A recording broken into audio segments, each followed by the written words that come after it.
Now we are on the second unit of Principles of Management, and in this unit we are going to discuss that what are the basic principles which are being provided by the management. See, and for this we have to study a little bit the theory part of the management, that who evolved basically the principles of management. So the principles of management, the very first person who found the principles of management was Frederick Taylor. Frederick Taylor was an American engineer, mechanical engineer, who has basically found 4 principles and 8 techniques for the working of the management. I would like to give the detail regarding it, which I have written on the blackboard, which you can see it on the blackboard. The very first person, that is Frederick Taylor, is written. His lifespan is from March 20th, 1856 to 21st March 1950. He was an American mechanical engineer. He provided you 2 things, that is 4 principles and 8 techniques. Yes, the main and the very important concept which he has provided, that is to find out one best method of doing the job. He is basically an engineer. His theories, his studies were basically on science. His main concept of providing this principle is to use the best efficiency of the people and get the work done. He has basically worked with the lower level people where the efficiency can be improved. His principles and techniques all come in one of the concepts that is called as scientific management. He was the very first man to find out the scientific concept of management. We were practicing his principles, but his principles were not able to provide 100% result. So there came another person, that was Henry Fayol. You can see everything is written on the board.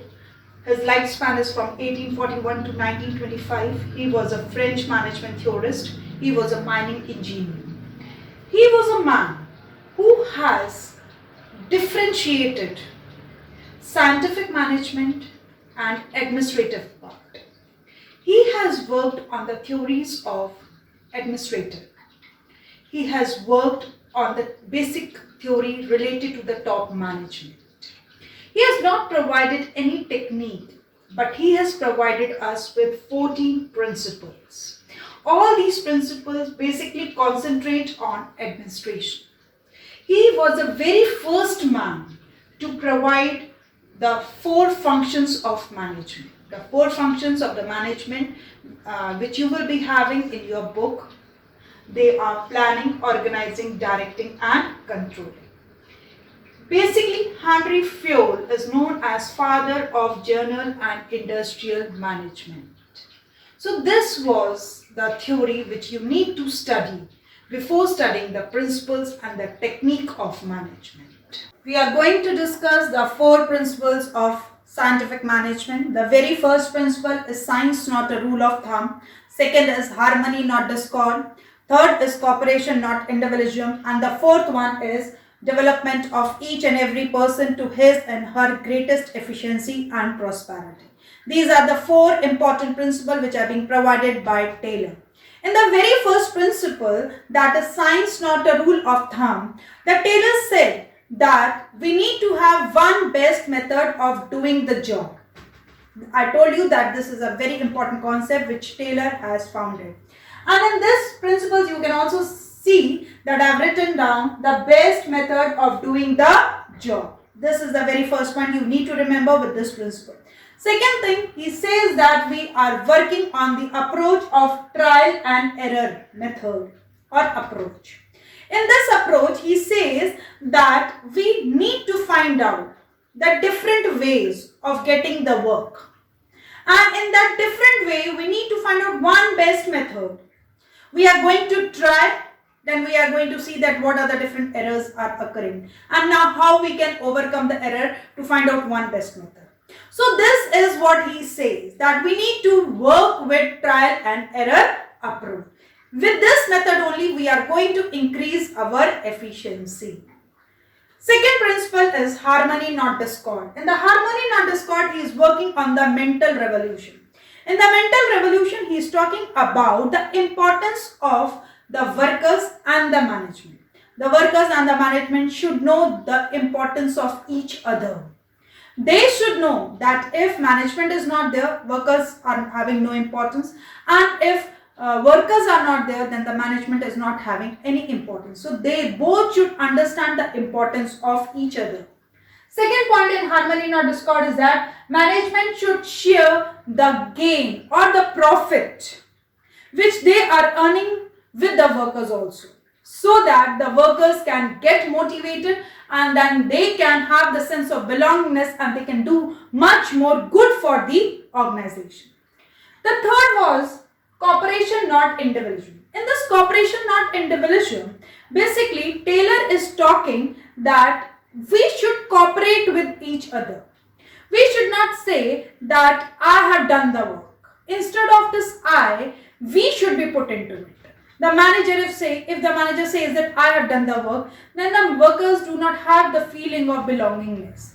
They'll say that सब कुछ तो वही सोच रहे हैं कि उन्होंने ये काम किया तो हमने तो कुछ किया नहीं तो हम कुछ करेंगे ही नहीं.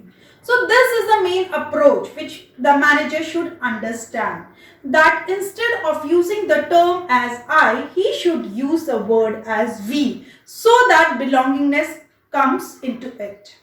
I would like to tell you one more thing, that this cooperation not individualism is the extension of the principle of harmony not discord. In the harmony, we were trying to tell you that the importance of the workers and the management towards each other. In that extension, we are going to tell you that how the management and the workers come together and they are doing the work. Then equal division of the work. This is the second important major point which is given, that equal division of the work should be shared by the workers and the management. If one party is being burdened with the work, that party will not be happy to do the work. So the work should be divided among the different levels, the different people in the organization, so that every work is being shared by each and every one, and the best efficiency can be as an output. The last principle is development of each and every person to his and her greatest efficiency and prosperity. In this principle, the Taylor has suggested one important thing to the management, that we need to develop each and every person working in the organization to the best. Whatever efficiency they are having, it is the duty of the management to utilize that efficiency towards the achievement of organizational goal. So this is by providing them the different training, by providing them the different methods of doing work, by providing the different approaches where their efficiency can be increased. So these are the 4 principles. The next video which we are going to have, that will be based on the 8 techniques provided by Taylor.